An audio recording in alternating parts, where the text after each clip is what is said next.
A continuación vamos a ver fragmentos de una entrevista que le hacen al Dr. Beck.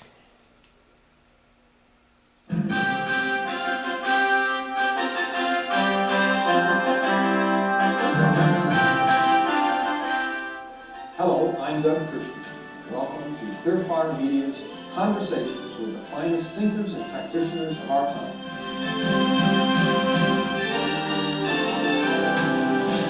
In this series, we'll be talking with leaders from all walks of life and getting our hands on new tools they've successfully used in their work and in their world. Over the past 60 years, we've seen revolutionary changes and advances in the surface structures of society.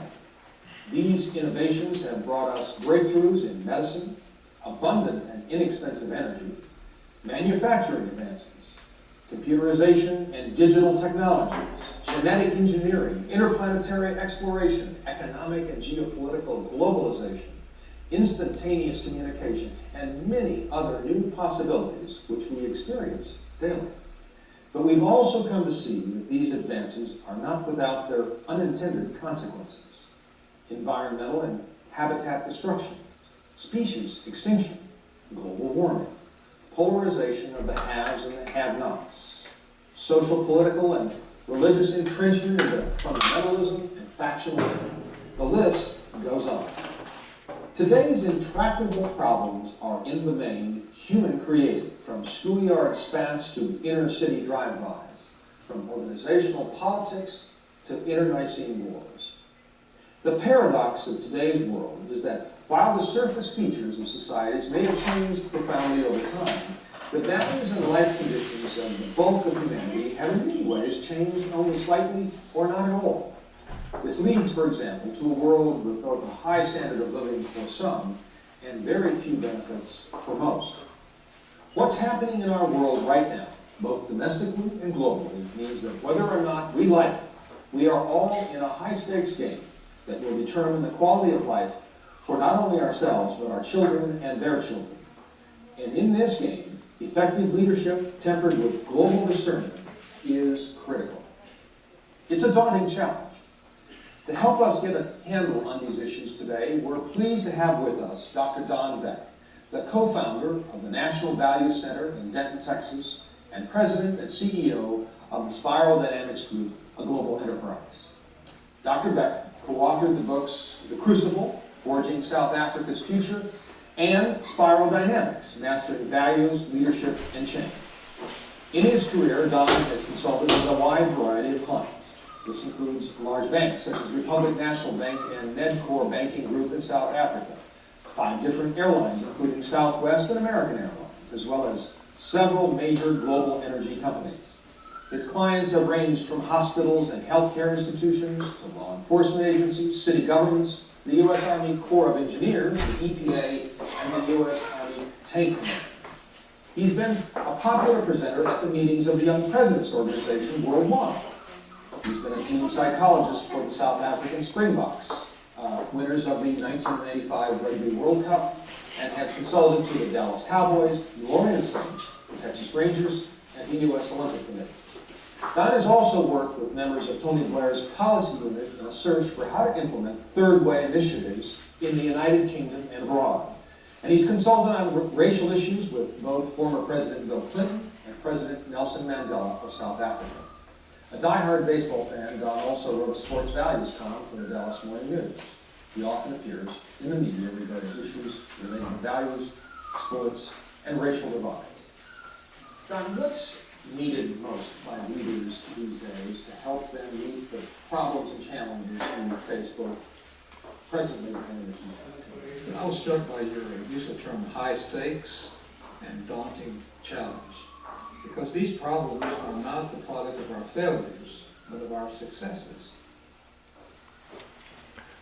Si se fijan, la introducción que hizo el entrevistador repasa todos los cambios que ha habido en la humanidad, los avances tecnológicos, pero también reconoce los efectos colaterales negativos de cada uno de esos cambios. Luego ya hace una presentación muy amplia del Dr. Beck, y en la primera pregunta, esta frase que acaba de decir el Dr. Beck es sumamente importante, porque dice que los problemas que estamos enfrentando no se debe a nuestros fracasos, sino a nuestros éxitos. Y es precisamente que esos éxitos son soluciones a problemas que se estaban dando en un cierto nivel, y cuando los podemos resolver, inevitablemente estamos generando problemas de otro nivel, que coincide con lo que decía Albert Einstein, de que no podemos resolver los problemas en el mismo nivel de pensamiento en el que los habíamos creado. Vamos a continuar con el video. That's what makes it so ironic. Here we are, beginning of this century, confronting existence problems beyond what any of us could imagine. There's a great quotation from Oliver Wendell Holmes, former American jurist, who said, "I would not give a fig for the simplicity this side of complexity. I'll give my life for the simplicity on the other side of complexity." The way for us then to respond to these challenges is to find that elegant simplicity. And once we can detect it, then leadership can most certainly rise to this daunting task. For example, one thing that could really make a difference in how we approach these problems is to go deeper to find the codes, that is, the deeper dynamics that forge them. Just like today with DNA research, we discovered we all come from about 30,000 genes. And with the possibility of some major gene splicing to understand our biological self. Well, the day has come when we have to look at our psychological selves. If we could detect the deeper underlying dynamics that forges these systems, we could, for the first time in the whole study of leadership and organization design and issues relevant to the workplace and government and so forth, could begin to find a mechanism that produces these new theories. And once we could do that, we could stand back and say, now's the time for us to find that elegant simplicity. So what I think the real opportunity is now, for the first time in human history, not just to understand our biological self and those deeper codes, but to figure out how and why cultures emerge. But let me also say this. Thank God for our problems, because we have the kind of brain that's designed to solve problems. And if we ever found true happiness, I guarantee you, if we ever found it, you're looking for the first cliff to jump off of.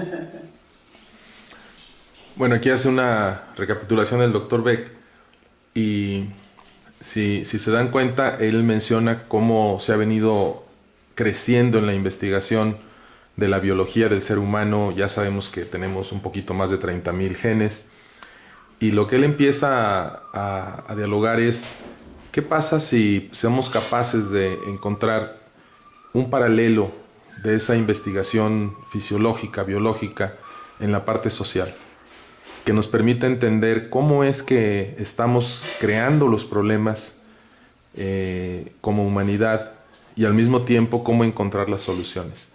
Incluso menciona que dice gracias a Dios por los problemas, porque tenemos el cerebro que tiene la capacidad para resolverlos. Finalmente, los problemas van generando cambios en las condiciones de vida, y los cambios en las condiciones de vida, como platicábamos hace rato en el video del Dr. Graves, provocan cambios en nuestra forma de pensar, pero también en nuestra parte biológica. Algo muy interesante es que ya en estos días, y literalmente en estos días, estamos hablando de quizás un año, año y medio para acá, en Alemania se están llevando a cabo investigaciones donde están identificando cómo el cerebro de las personas es diferente dependiendo de los niveles de la espiral que estén activados en ellos. Posteriormente les enviaré información de esos hallazgos. Vamos a continuar un momentito más con el video. Well, you've given us both a statement of the problem and a lot of the hope that's there. And some of the stuff that you said is very exciting. I want to have us get more perspective about what you're talking about by, first of all, clarifying some terms. So I'm going to spend a little bit of time here so that we can understand your way of looking at things through the spiral dynamics model. And let's first talk about differences. We all have a variety of ways that we talk about differences among people, gender and economic standing, and physical appearance and education and experience, and it goes on and on. And some of these work and some of these don't, you have a way of looking at the differences between people that is different from how other people Oh, look. yeah, I think so. Yeah. That's